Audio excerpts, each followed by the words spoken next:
today, we have the benefit of speaking with Jill Robinson, who's CEO and founder of Animals Asia, to talk about the latest news out of China in light of COVID-19. Many legislative moves have been, proposed to try to curb the next pandemic. And so we're going to talk about that. And before, just some latest updates on COVID-19. So at this stage, it has infected more than 2 million people across the globe and has killed over 143,000, far surpassing the 2002-2003 SARS death toll.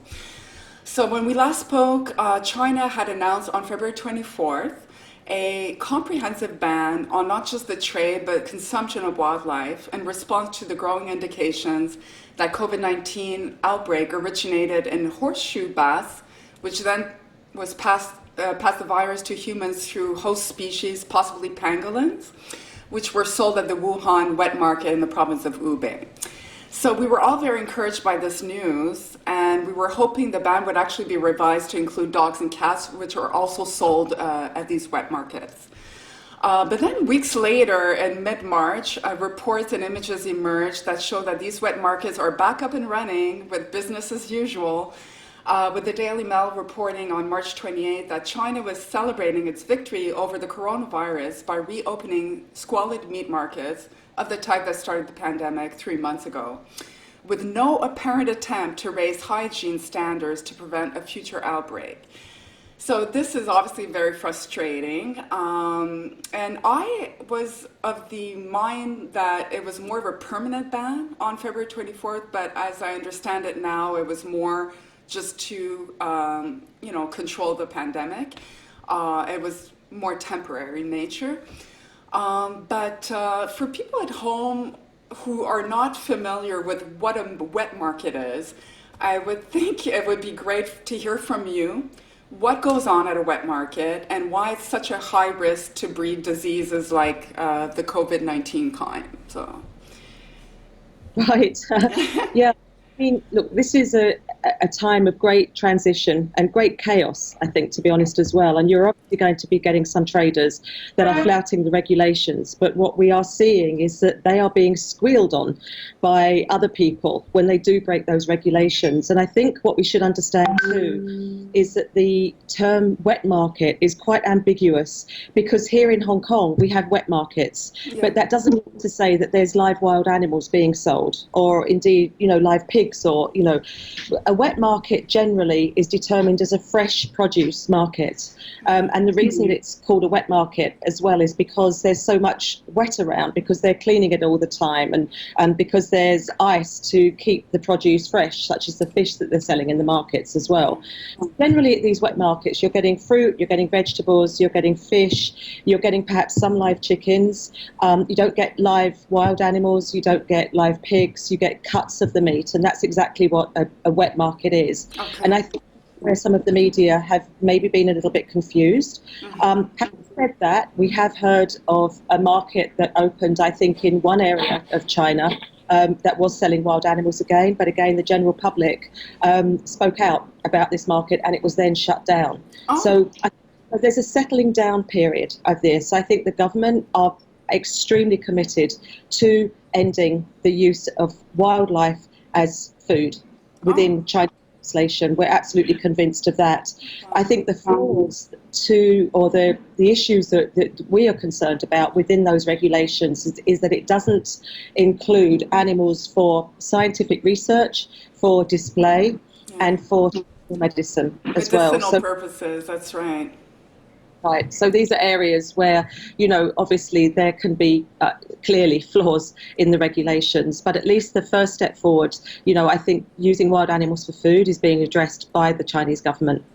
Okay, so although it's not a permanent ban enshrined in the law at this stage, it's not, but they have cracked down on the wildlife trade in these markets. So it's more that you're getting fish and certain species, but not wildlife per se. Is that? Exactly that. And I think, what we're seeing as well is apparently less and less dogs are involved in this mix as well.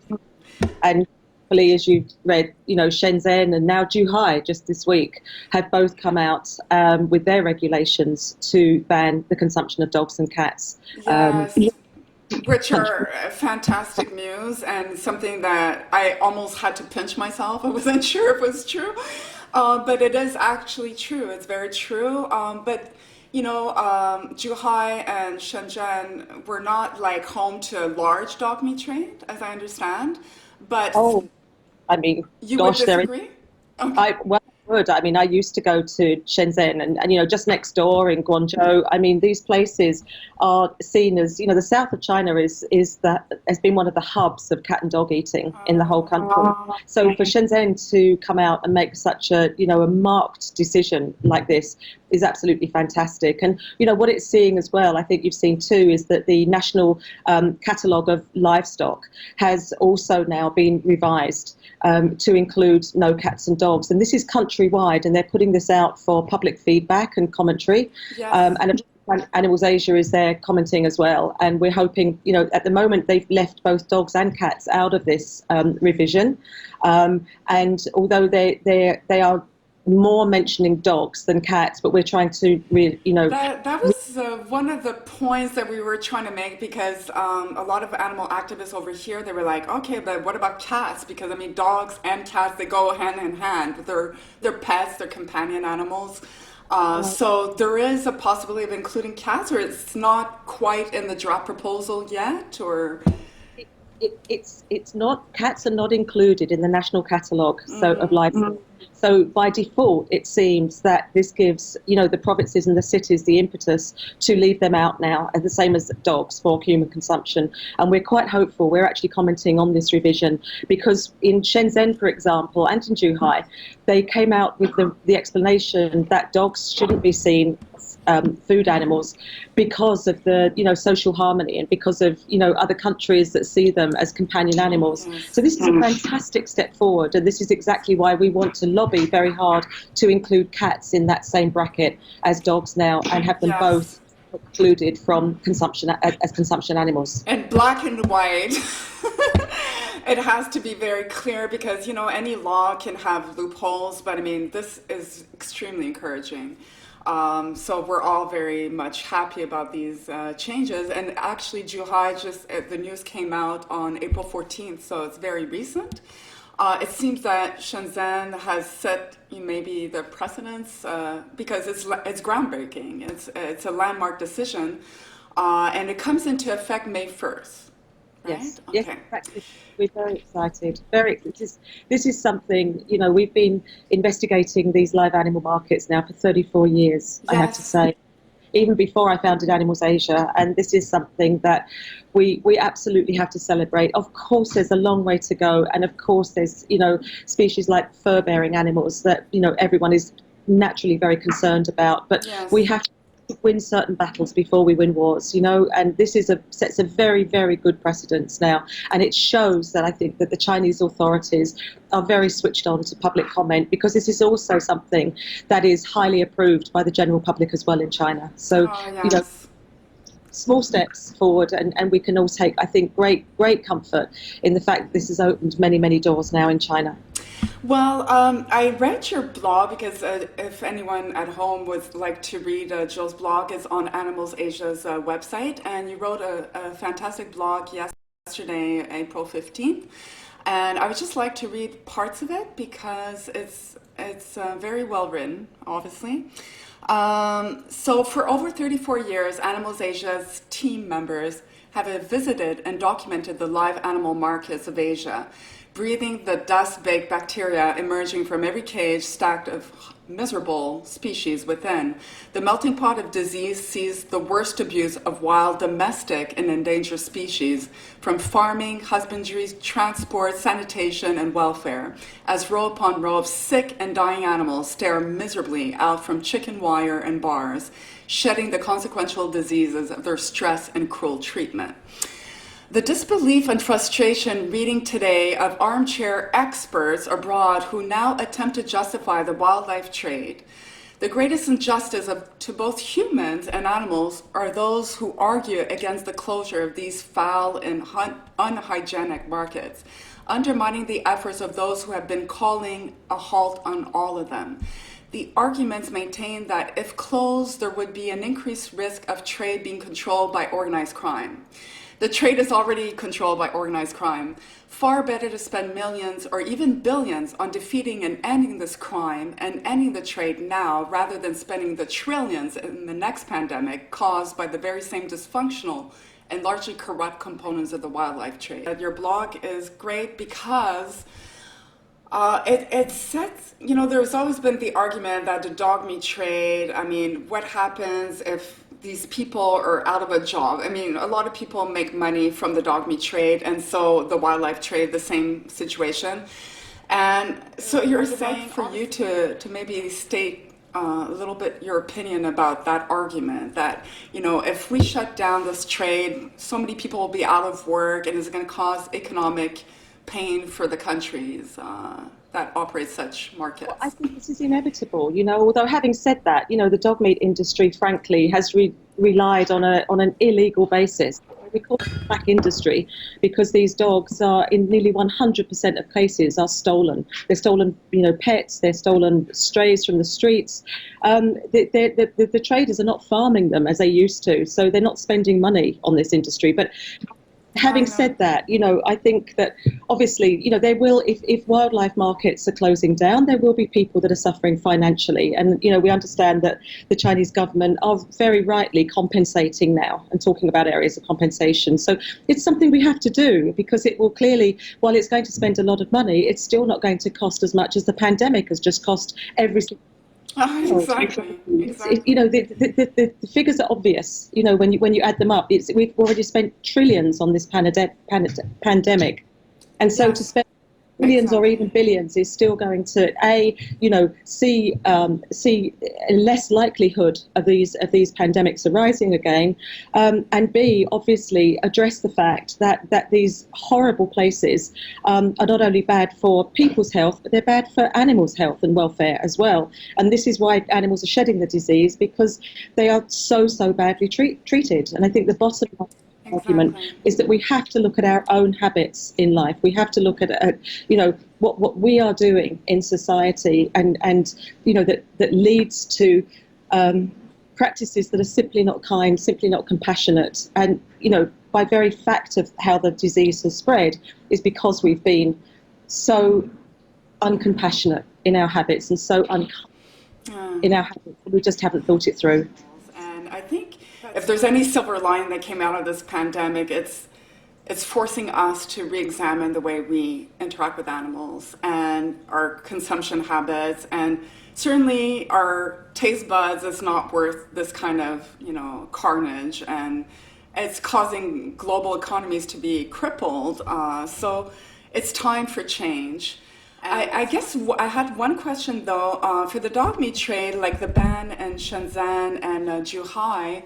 I'm just wondering, because we all know that we've all heard that dogs are obviously used for leather, for their skin. So would that include like a ban on any kind of exploitation of dogs and cats? I think so, because they're not included in the livestock catalogue. So okay, so you cannot. I absolutely.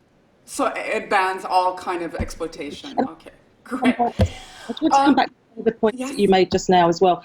The fact is when we're talking about regulating these trades, how can we regulate them responsibly in countries that don't even have animal welfare regulations at all? So, this doesn't make sense. This is not, I doubt that any of these experts or so-called experts that are talking about regulating the trade have ever walked into a live animal market in China. These places are vile. They're just gross and disgusting places that are, responsible for such gross animal cruelty and such horrible disease, obviously. And, this is something that, in our belief, cannot be regulated. We spend, Animals Asia, millions and millions of US dollars every single year on our bear sanctuary to keep our bears happy, healthy and safe. And, this isn't done on a whim. This is something to keep both our bears safe and to keep our staff safe and to keep the community who visit our bears safe as well. So, I don't think there's any market trader in the world who's going to be spending the relevant funds to upgrade their biosecurity and their welfare. That if No, there's that's a very excellent point because, like you said, there's actually no animal welfare laws in China. And so how is regulating the conditions of these wet markets going to help? It's not going to help, and it's not going to be enforced, and it's going to just continue on until the next pandemic. And so, completely agree. And another dismaying news is that China has now recommended a substance containing bear bile in the treatment of COVID-19. And bear bile, as we previously discussed, is procured from bears that are locked up, living horrible and unnatural lives, only to have their bile pulled out as often as possible for medicinal purposes. So this must be extremely distressing for you because Animals Asia has been at the forefront of ending this trade, this inhumane bear bile trade. You've done leaps and bounds. Actually, Vietnam is now going to end the trade in 2021, so that's incredible.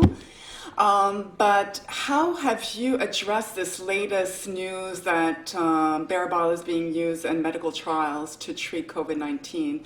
What has been Animals Asia's response to that? Well, we've known for many years that this drug is called Tanraching, and it's produced by a company called Kaibao. And they have been using Tanraching to treat seriously ill patients from things like SARS, I believe avian influenza, and of course now coronavirus. So, while it is being used in small amounts, of course we dispute the fact that, such a medicine is being used from wild animals, is being used to treat people that are coming down with a disease caused by wild animals. So I know, it's the irony. But what we do want to say as well is that this same company, Kaibao, are also in the final clinical trials of research now into a mirror image alternative to bear bile. So not using bears, but it actually mirrors the same components that's found in bear bile. And as a foundation, we just encourage the ethical and the responsible alternatives to bear bile as quickly as they can come about. So we do understand that in the next year or two, these trials will be over, and this same drug company that produces half of the country's bear bile now, between 18 and 20 tons of bear bile, that they will then go on to use the mirror image instead of the real bear bile. Oh, wow. And I guess it's not ready yet for application, this Clinical alternative? trials that but I would also assume that they are welcoming comments from the general public. So I would urge media, I would urge yourself to try and get in contact with Kaibao and talk with them about it, Jade, because they're the ones with the answers. So we'd like to push all this back to themselves Yes. to see what they. Oh, I thought Westerners like us, we could not have a say. They're actually taking any kind of public No, opinion. I thought it was restricted to not citizens of opinion. No, China. what I'm saying is. Members of the media actually went through and found their number and spoke to people at Kaibao. So I think they had Chinese counterparts that were helping them to do that. But Kaibao were Okay. actually picking up the phone and talking with the media about what they're researching now. So, this is very encouraging. I hope that media, if they're listening, will pick up the phone and talk to Kaibao directly about their synthetic or mirror image alternative. Media can contact them and try to encourage them to push towards this alternative route to Or ask treating. them why they're producing, why they're using bear bile to treat serious. Ah, okay, like, put them under the spotlight, so to Well, speak. I work. A little pressure wouldn't hurt, right? Oh, okay. Well, that's good. So definitely, we'll post some information about that, and people can reach out to them and try to encourage the media to call them on it.